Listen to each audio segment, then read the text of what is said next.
একটা সুন্দর ঘর, একদম আপনার মনের মতো।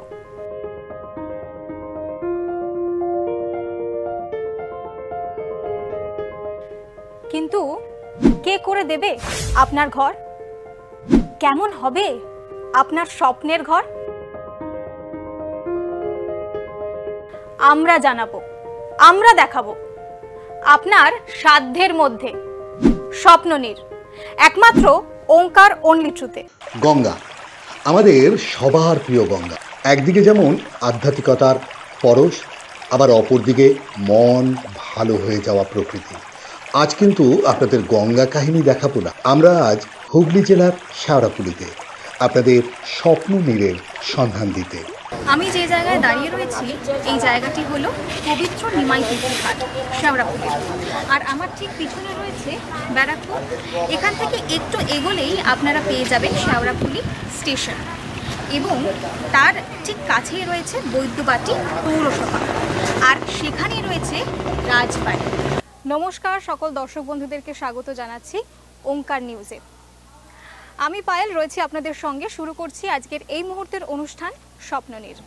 আজকে আমরা রয়েছি এক পরিসিদ্ধ জায়গায়, আধ্যাত্মিক পরিমণ্ডলে পরিপূর্ণ শেওড়াফুলি। নিমাই তীর্থ ঘাট থেকে একেবারে তারকেশ্বর মন্দিরের দিকে পূর্ণার্থীদের যাত্রা। মনে হয় এই শেওড়াফুলি দিয়েই বোধহয় পূর্ণ যাত্রার একেবারে শুরু। শেওড়াফুলি জংশনের ঠিক পাশে বৈদ্যবাটি পৌরসভার একেবারে বিপরীতে শতাব্দী প্রাচীন ঘোষ নিকেতন। ইতিমধ্যে সেখানে কাজ শুরু হয়ে গেছে। চলুন দেখা যাক সেই প্লটের কাজ।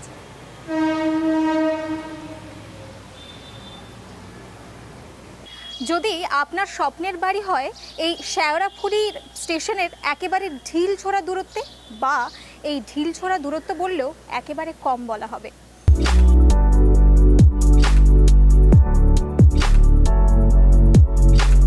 শেওড়াফুলি স্টেশনের গা ঘেঁষে গড়ে উঠেছে আপনাদের স্বপ্ননীড়। প্রজেক্টের কাজ একেবারে প্রাথমিক পর্যায়ে। শুরু থেকেই দেখে নিতে পারেন আপনাদের স্বপ্নের নীড়।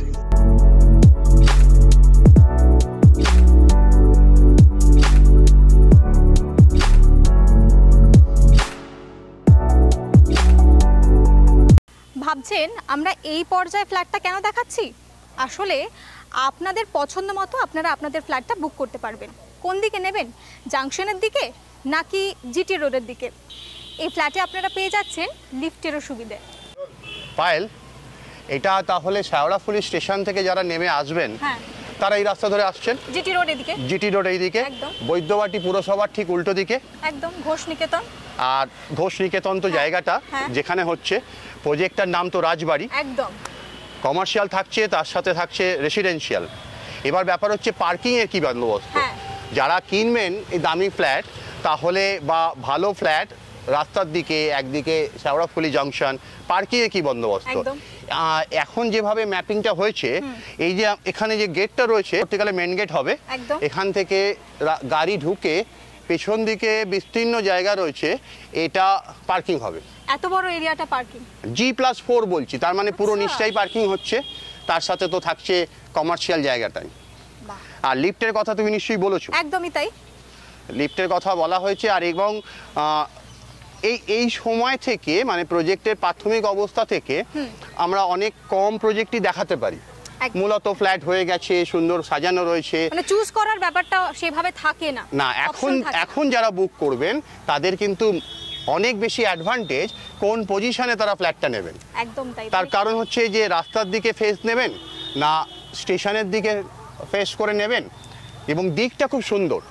কারণ সাউথ নর্থ সাউথ তো পাচ্ছেই, প্লাস হচ্ছে ইস্ট ওয়েস্ট, পুরোটাই ফাঁকা একেবারে। এবং কানেক্টিভিটির দিক থেকে কিন্তু এই জায়গাটা একেবারে অ্যাপ্রোপ্রিয়েট, তাই না? এবং আরেকটা জিনিস, এই টেকনিক্যাল ব্যাপারগুলো হয়তো আমাদের সেরকম জানা নেই, কিন্তু যারা কেনেন বা যারা স্থপতিকার তারা নিশ্চয়ই বুঝতে পারছেন কি ধরনের রড ব্যবহার করা হয়েছে। এগুলো যে মেন পিলার, তো যার ফলে এই রডের থিকনেস এটা খুব জরুরি। আমরা কিন্তু ফ্ল্যাট তৈরি হয়ে যাওয়ার পর, রং টং হয়ে যাওয়ার পর কিন্তু রড কি ইউজ করা হচ্ছে, কি কোয়ালিটি রড ইউজ করা হচ্ছে, সেটা কিন্তু দেখতে পাই না বা দেখাতে পারি না। এখন যদি কেউ আসেন বুকিং করতে তাহলে তার পছন্দের জায়গা তো পাবেনই, এবং কি কোয়ালিটির জিনিস দিয়ে কাজ হচ্ছে সেটাও ওনারা দেখতে পারবেন। মানে এক কথায় বলতে গেলে কোথাও একটা গিয়ে আপনারা বুঝতেই পারছেন একেবারে আমাদের আলোচনার মধ্যে দিয়ে এবং বিভিন্ন দৃশ্য যেগুলো আপনারা চোখের সামনে দেখতে পেলেন, সেই রাজকীয় ব্যাপার রয়েছে। বিশেষ করে পার্কিংটা আমাদের এখনকার দিনে কিন্তু একটা বড় কনসার্ন। হ্যাঁ, কেন আমি ফ্ল্যাট কিনবো এক জায়গায়, গাড়ি রাখবো অন্য জায়গায়, সেটা তো হয় না। একদম। আবার এই কনজেস্টেড জায়গা, জিটি রোডের মতন জায়গাতে আমি গাড়ি রাখতে পারছি এবং আমার নিজের ফ্ল্যাটের তলায়। ভাবা যায়? তাহলে ভাবতেই পারছেন যে আপনারা কত ধরনের সুবিধে পাচ্ছেন। এই বাড়িটাই প্রজেক্টটা যদি আপনারা দেখতে আসেন, আপনাদের পছন্দ মতো ফ্ল্যাটের পাশাপাশি একাধিক ফ্যাসিলিটি পাচ্ছেন। সুতরাং একেবারে দেরি না করে যোগাযোগ করুন। আর এই ধরনের এপিসোড যদি আপনারা দেখতে চান তাহলে চোখ রাখুন অনুষ্ঠান সব। আমরা দেখলাম প্রজেক্টটা প্রাথমিক পর্যায়ে শুরু হয়েছে। এবার একটু খুঁটিনাটি বিষয় যিনি দায়িত্বে রয়েছেন কর্ণধার দীপক বাবুর কাছ থেকে, দীপক মণ্ডলের কাছ থেকে আমরা একটু বুঝে নিতে চাই। নমস্কার দীপক বাবু। নমস্কার। এটার নাম কি দিয়েছেন আপনারা? এটার নাম হচ্ছে রাজবাড়ি। আচ্ছা, মানে ঘোষ নিকেতনের সংলগ্ন এটা রাজবাড়ি। এই এরকম দেখতে হবে তো, কমপ্লিট হয়ে যাবে, এই ডিজাইনটাই হবে। এবার তো আমাদের জানতে ইচ্ছা করছে যে ফ্ল্যাটগুলোর মাপ কেমন, আপনাদের নিশ্চয়ই এখানে করা আছে। এইটা হলো ফ্ল্যাটের মাপ। হ্যাঁ, এখানে আমি দেখতে পাচ্ছি typical floor plan, second, third and fourth floor, G+4 আমরা বলছিলাম। গ্রাউন্ডে গ্যারাজ থাকছে, পেছন দিকেও গ্যারাজ থাকছে। টিপিক্যাল ফ্লোর প্ল্যান এখানে রয়েছে, বিভিন্ন মাপের ফ্ল্যাট রয়েছে, তাই তো? সুপার বিল্ডাপ এরিয়া 791.25 স্কোয়ার ফিট দেখতে পাচ্ছি, 900 স্কোয়ার ফিটের বেশি দেখতে পাচ্ছি, 827 স্কোয়ার ফিটের রয়েছে, 812 স্কোয়ার ফিটের রয়েছে।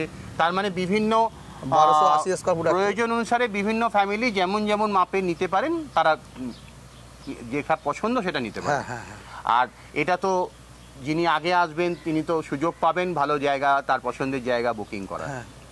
আর এখানে আর কি আছে এখানে প্ল্যানে? আচ্ছা, এইটা টোটাল গ্রাউন্ড প্ল্যানটা তো?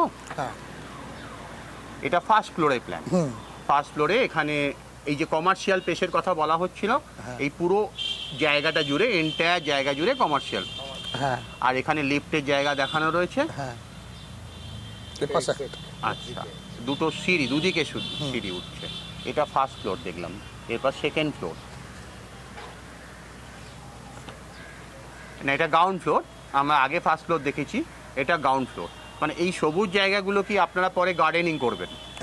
কিছু গাছপালা লাগানো হবে পরিবেশটা সুন্দর রাখার জন্য, যাতে জিনিসটা দেখতে ভালো লাগে। আর এইটা আমরা কি জিটি রোডটা দেখতে পাচ্ছি? সামনে জিটি রোডের প্ল্যানটা, এদিকে নর্থ। আর এটা মানে সম্পূর্ণ এটা দেখেছি আমরা, মানে হয়ে যাবার পর এই এরকম দেখতে হবে। সামনে তো নিশ্চয়ই পুরো বাড়িটা আপনারা লাইট টাইট দিয়ে সাজিয়ে দেবেন। সামনের দিকে লাইট দিয়ে সাজিয়ে দেবেন, যে ডিজাইনটা আছে সেই ডিজাইনটাই হবে।